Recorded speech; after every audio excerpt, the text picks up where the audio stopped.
क्या एजेंडा था? गोंडवाना गणतंत्र पार्टी मिशन 2024 महाराष्ट्र विधानसभा चुनाव को लेकर के यहाँ महाराष्ट्र प्रभारी होने के नाते आज मैंने बैठक आहूत की और इस बैठक में निर्णय लिया गया है कि आने वाले समय में जो महाराष्ट्र विधानसभा चुनाव, उस चुनाव में कितनी ताकत के साथ हम लोग जाके और महाराष्ट्र विधानसभा में अपनी उपस्थिति दर्ज करवाएं, उसको लेकर के आज सुबह 11 बजे से हमारी बैठक यहाँ पर चल रही है। उस बैठक में यही निर्णय लिया गया है कि जैसे ही डेट घोषित होती है महाराष्ट्र विधानसभा की, वैसे तत्काल 1 से 2 दिन के अंदर हम लोग अभी से अपने कार्यकर्ताओं को तैयार कर दिया है। करीबन 100 सीटों में गोंडवाना गणतंत्र पार्टी प्रकाश अम्बेडकर जी के साथ मिलकर और चुनाव में जाए। क्या आपको ऐसा लगता नहीं है कि बजट वचन आ रहा है पार्टी एक जगह हो जाता है, इसलिए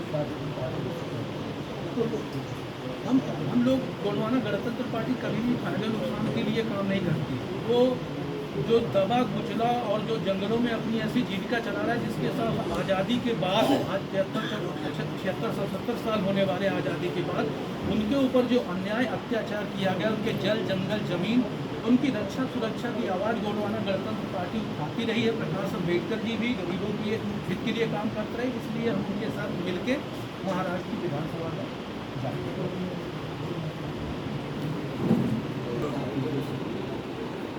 2024 के जो विधानसभा के इलेक्शन है, उसके लिए आज से ही काफ़ी मतलब 2 साल से हमारा प्रयास चालू है।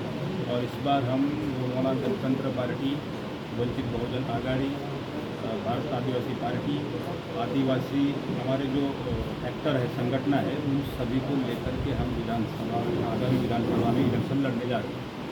आरक्षण को लेकर आदिवासी समाज की क्या भूमिका है? आरक्षण को लेकर आदिवासी समाज आक्रोशित है। जो बात संविधान में नहीं है, दूसरी बात न्यायालय ने उसको डिस्क्वालीफाइड किया है कि आरक्षण के बारे में जो हमारे पास में धनगर का विषय को लेकर के आए, तो हमें धनगरों का कोई विरोध नहीं है। सरकार आरक्षण किसी को भी देना चाहे तो वो अलग से कोटा बनाए। हम और ऐसी तरतूद भी नहीं है कि आदिवासी का आरक्षण धनगरों को मतलब सत्ता में जो बैठे हैं मंत्री महोदय है या जो भी अभी निर्णय लिए बीजेपी के शिंदे सरकार ने, देवेंद्र फडणवीस ने और जो उपमुख्यमंत्री अजित पवार ने, ये मतलब निर्णय लेना उनका संविधान के खिलाफ है। किस विकास के मुद्दे को लेकर आप जनता के बहुत सारे जो विकास के मुद्दे, बहुत सारे अभी तक के जो संविधानिक हक अधिकार जो राइट्स है हमारे SC के, ST के, OBC के, अदर माइनॉरिटी के, संविधान के तहत में लिखित तो है, लेकिन अभी भी हम लोगों को 7.5% जो आरक्षण हमारा लागू हुआ है, उसमें हमको सिर्फ 3.5% ही आरक्षण अभी तक के मिला हुआ है।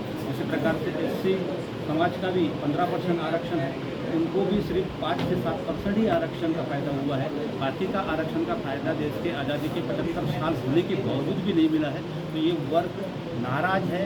और भौगोलिक स्तर पे जो इधर एक तरफ शिक्षा की बात की जाती है, बेटी बचाओ बेटी को पढ़ाओ, तो वहाँ पर भी आज शिक्षा की व्यवस्था देख रहे हैं हम लोग कि शिक्षा का स्कोर ख़त्म करने जा रहे हैं। बेरोजगारी बढ़ रही है, नौकरी देने की बात हुई थी 2 करोड़, वो नौकरियाँ अभी तक के मिली नहीं है। और महिलाओं के ऊपर जो अन्याय अत्याचार हो रहे हैं, वो अन्याय अत्याचार अभी कम नहीं हो रहे हैं। तो इन सब मुद्दों को लेकर उसी प्रकार के किसान भाइयों के मुद्दे हैं। किसान भाइयों को आज तक के MSP रेट बढ़ा करके देने की बात हुई थी, इस विषय पे अभी तक के काम नहीं हो रहा है। इन सब मुद्दों को लेकर के भी लक्ष्य